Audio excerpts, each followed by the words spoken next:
আজকে আমি একদম দোকানের মতো বাটার নান তৈরি করে দেখাবো, যেটা পরেও কিন্তু শক্ত হয়ে যাবে না, নরম তুলতুলেই হয়ে থাকবে।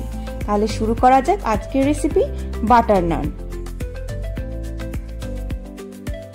প্রথমে আমরা ইস্ট অ্যাক্টিভেট করার জন্য 1 কাপ মতো উষ্ণ গরম দুধ, 2 চামচ পাউডার সুগার আর 1 চামচ ইস্ট নিয়ে নেব। ভালো করে মিশিয়ে 15 মিনিটের জন্য রেখে দেব। এবারে ডো বানানোর জন্য নিয়ে নেব 2 কাপ আটা আর 1 কাপ ময়দা। এই পরিমাণে আপনারা প্রায় 11টা বাটার নান তৈরি করতে পারবেন। সাথে দেব 1 চামচ নুন, 4 টেবিল চামচ মতো টক দই আর তেল, আর সাথে দিয়ে দেব অ্যাক্টিভেট হয়ে যাওয়া ইস্টের মিশ্রণ। পুরো মিক্সচারটা একসাথে না দিয়ে অল্প অল্প করে দেবেন। প্রায় 10 থেকে 15 মিনিট হাত দিয়ে খুব ভালো করে আটা, ময়দা আর ইস্টের মিশ্রণটিকে ভালো করে মাখতে হবে। কোনো মতেই ডো যেন শক্ত না হয়ে যায়, নরমই থাকে। এবার আটার ময়দার ডোকে একটা পাত্রের মধ্যে রেখে তেল লাগিয়ে ঢাকা দিয়ে রেখে দিতে হবে প্রায় 2 ঘন্টা প্রুফ হওয়ার জন্য। 2 ঘন্টা পরে দেখবেন আটা একদম ফুলে ডবল হয়ে গিয়েছে, তার মানে ডো আমাদের পারফেক্টলি প্রুফ হয়ে গেছে। এবারে পর্ব হলো লেচি বানানো।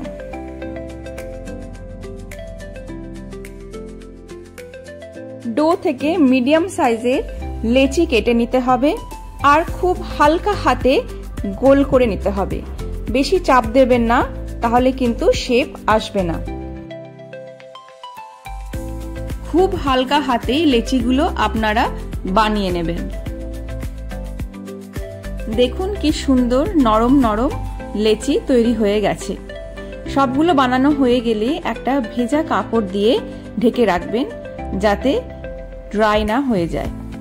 এবারে আমাদের নান বানানোর পালা। একটা লেচি নিয়ে আটা দিয়ে ডাস্টিং করে নিয়ে বেলনা দিয়ে বেলে নিন। গোল বা নানের মতো ওভাল সাইজেরও বানাতে পারেন। ধনেপাতা কুচি আর কালো জিরে দিয়ে বেলনা দিয়ে হালকা হাতে চেপে দিন। এরপর উল্টো সাইডে হাতে নিয়ে জল একটু একটু করে লাগিয়ে নিন।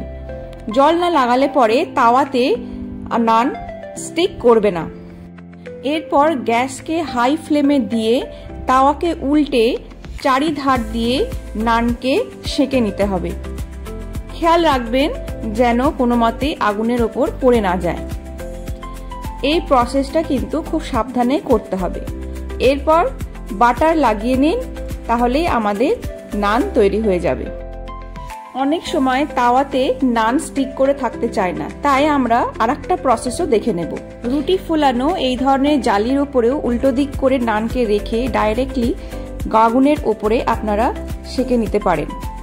এই প্রসেসেও প্রপারলি তন্দুরি নান তৈরি হয়ে যাবে। তাহলে কত সহজেই তৈরি হয়ে গেল বাটার নান বাড়িতে। এবার কি দিয়ে খাবেন সেটা আপনারাই ডিসাইড করুন আর আমাকে কমেন্ট করে জানান। তাহলে কেমন লাগলো রেসিপি? ভালো লাগলে অবশ্যই সাবস্ক্রাইব করবেন। Thank you.